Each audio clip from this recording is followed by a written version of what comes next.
আসসালামু আলাইকুম। আজকে আমরা আরেকটা এপিসোড তৈরি করব, সেটা হলো যে পলো শার্টের ব্যাক টেপ কিভাবে করতে হয়।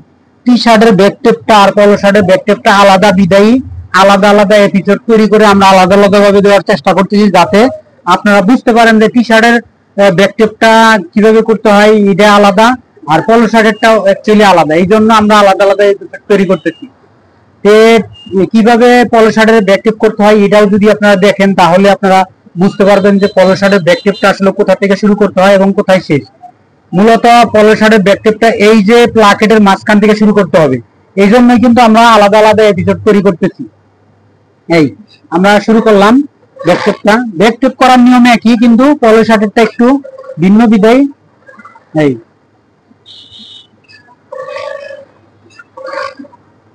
টান দেওয়া যাবে না।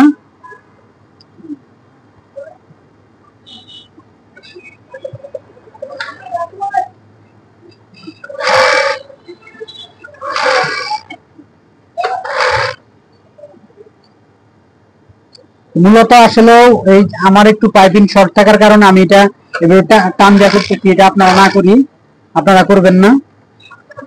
আর ব্যাকটেপ যেন না খায়, টান না খায়, এই কলার যেন টান না খায়। পলো শার্টের সবসময় আমরা এই প্লাকেটের মাঝখান থেকে শুরু করে এই প্লাকেটের মাঝখানে আইসা শেষ করে দিব। এই যাব, এইখানে আইসা আমাদের পলো শার্টের ব্যাকটেপ শেষ। মূলত এটা আসলে বোঝানোর জন্যই, যে নইলে আলাদা আলাদা তৈরি করতাম না। অনেকেই কিভাবে এখান থেকে শুরু করতে হয় অনেকে আমরা বুঝি না। তারপরে এটাকে আমরা ওই যে নোজটা বের করে দেব, নাকটা, এবং এটাও এভাবে বের করে দিব। এই আচ্ছা, ঠিক আছে। দেখা গেল যে এই যে আমাদের পলো শার্টের ব্যাক টেপ, এটা আলাদা নিয়ম না, একই নিয়ম, কিন্তু এই পুরোটা করতে হয়। দেখা যায় অনেক সময় এই পর্যন্তও থাকে, কিন্তু আমরা এটা ফুল করলাম বিদায়ী একটা এপিসোড তৈরি করে দিলাম, যাতে আপনারা বুঝতে পারেন যে ফুল ব্যাক টেপটা কোথা থেকে শুরু করতে হয় এবং কিভাবে শুরু করতে হয়। আশা করি ভিডিওটা দেখলে পলো শার্টের ব্যাক টেপ কিভাবে করতে হয় আপনারা শিখতে পারবেন। চ্যানেলটাকে সাবস্ক্রাইব করবেন, লাইক কমেন্ট করবেন এবং শেয়ার করে অন্যদেরকে দেখা সুযোগ করে দিবেন। আসসালামু আলাইকুম।